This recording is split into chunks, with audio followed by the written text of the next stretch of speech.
Hey guys, and welcome back to my channel. So today I'm here to budget for March. I'm going to be setting up my budget, and I like to consider this budget week because I set up all of my budget kits and schedules and trackers and everything with you guys. And it's always one of my favorite weeks because it means a new fresh start, and hopefully you guys feel the same way with your budget. So anyway, today I'm going to be setting up my March budget like I mentioned, and I do have all of my kits here with me. I talked about this in a couple other videos too, but I have been using the Erin Condren sticker album to keep all of my kits together, and I definitely recommend that if you guys are looking for a good way to store them. I know that they work really well for the 7x9 option, so just kind of throwing that out there. So before we get into it, I want to quickly put in my kit here just so that everything goes together. I'm a matchy person, so it's definitely not something that you have to have, but I personally really like just having it all pulled together, and I feel like putting these kits in the monthly view definitely helps with that. March is a sad month for us because it means I'm going back to work and I won't be on maternity leave anymore. If you guys are new to my channel, if you don't know my situation, I did get 12 full weeks of paid maternity leave, which is huge. I know a lot of people do not get that, but it's going to be very sad going back, and it's going to be really hard to like get back into the swing of things. Having 2 kids is no joke. It's a lot more work than one, especially going from having like a toddler to having now a new baby that is very needy. So it's gonna be interesting to see how things work out, but just like everything else, I mean, I was able to do everything with my CPA, so I'm sure that this will just be another thing that we'll figure out. Okay, so that is in, and I feel like every time I do that, it always feels so nice, and it just makes everything kind of seem like it's put together a little bit more. I do use this section where I have notes. That is what I use for anything that we buy from Mila. That's coming directly out of our savings, so I just like to keep that little section clear there. And then last month I did put my February budget on this side, and I'm gonna do the same thing this time. I like to do that because with budgets, like I do it one day, and then that's it. It's set. I don't really change anything over here until I do like my results video. And I personally don't like writing on the coil. I know a lot of people find ways to get around that, like folding the planner different ways. I'm not good at that, so I put whatever I'm going to use the least on this side, and that's gonna be my budget. The weekly check-in page will be here. So I'm gonna start by pulling in some washi. This is my favorite washi of March, so I will be using this quite a bit. And you can see my planner is starting to get very big. I have lots and lots of months in here. And I've debated doing some other things, and you guys will see that if I ever decide to do anything different. But for right now, I'm gonna kind of leave it. And have my March budget here, so I'm just going to kind of set everything up. This makes it so much easier having a budget kit. I don't know, for me, I've talked about this a lot, but I need things to look cute, and having a budget kit and everything kind of match makes it look cute. It keeps me interested. So if that's not something that you need, then doing like a Excel budget and stuff could totally work. I personally just choose not to because, again, I like paper and pen. I work all day with a computer. Even with like Etsy and stuff, I'm doing a lot on a computer. So I like that I'm doing something a little different, and I feel like it feels a little bit more real when you're writing it down and like tracking stuff manually. It makes it seem like more of a real thing for me, so that's kind of the reason behind why I do all of this. So we're gonna go ahead and put March down.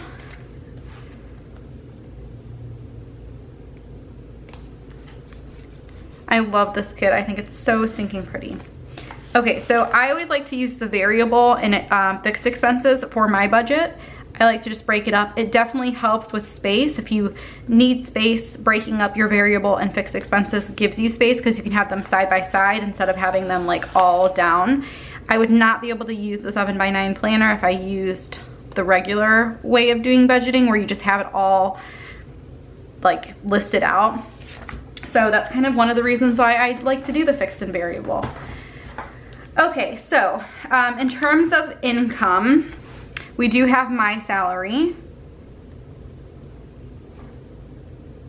And then we have our my variable income, which comes from my business. And then I'm just gonna put miscellaneous. There's a possibility that I will receive my bonus from my job this month, so I'm just putting that in just kind of as a placeholder. Other than that, I normally don't have any miscellaneous income that's not already included in like variable income, if that makes sense. So I'm gonna go ahead and draw my lines up at the top. I don't disclose my income. I do that for a number of reasons, but one reason is just I feel like it's not something that I need to share. I feel like you can kind of get the gist of what I'm doing without seeing all of those numbers. Also, it's not a great thing to do when you're looking for another job, because if they come across videos and see that you're making X amount of money, then they're not going to offer you a ton more. In terms of variable expenses, we have a lot of utilities here because our utilities are not fixed. So we have electric, we have gas, we have cable, gas for our cars, we have groceries, we have our eating out cash divider. We also have household items. We have our haircuts, which I feel like I say this every single time, but that includes $20 for Jason's like monthly haircut and then $20 for my eyebrows every month. We also get an allowance. That is just $20 per Friday per person. And then I do get my eyelashes done. So we have a small amount for that. And then we have sinking funds, so that's part of our budget. And then I like to put together something that's for unbudgeted, and I don't budget anything for that, but it's just a placeholder for anything that we have as like an actual amount.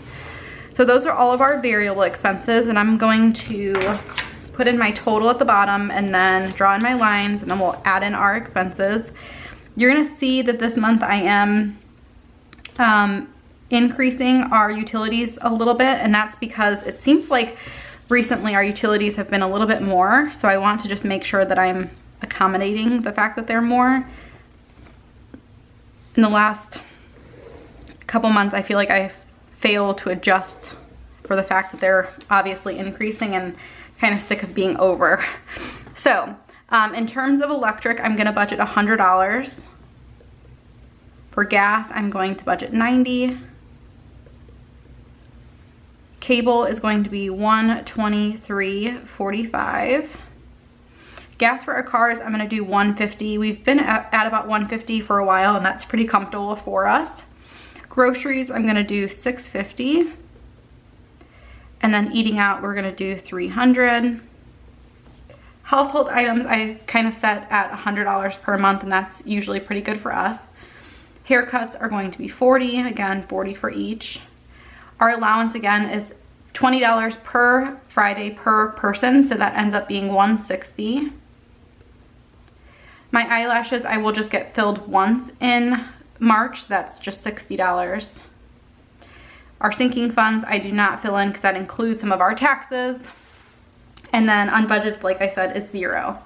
So now we'll move on to our fixed expenses. And a lot of these are, you know, obviously things that don't change every single month. Sometimes they occasionally change, like our mortgage will be adjusted based off of our taxes, but for right now, it will stay the same for the rest of the year.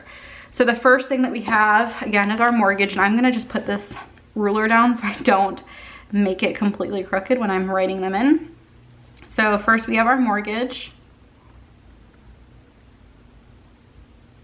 We have some of our subscriptions, so Netflix,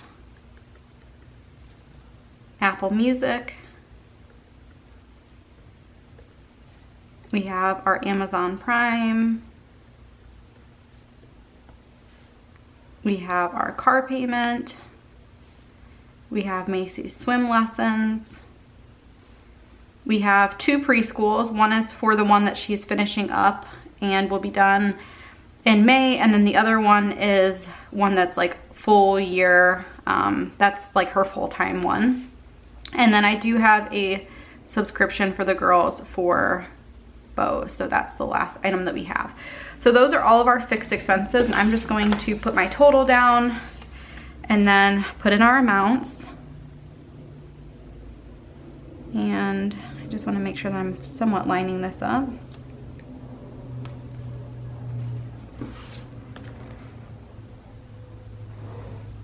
Okay, so our Netflix is $15.99.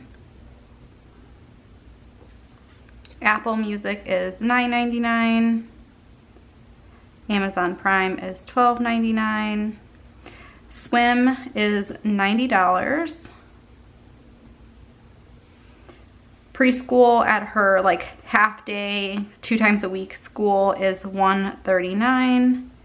And then her new school is $1,170. And then their bow subscription is $33.22. So those are all of our fixed expenses. And then I do like to put down our total potential savings at the bottom. You guys never really see this part, but I do always have like what I think we should save for the month. And then I put in what our actual amount is after I like total everything up at the end of the month. I think it's super important to have like a goal of what you want to save, and then obviously to track what your actuals are and see how you came. Usually we come pretty close, I think. So that's it for March. Definitely check out my sinking fund video tomorrow, and then my cash divider stuffing and other miscellaneous budget schedules. That will be later this week.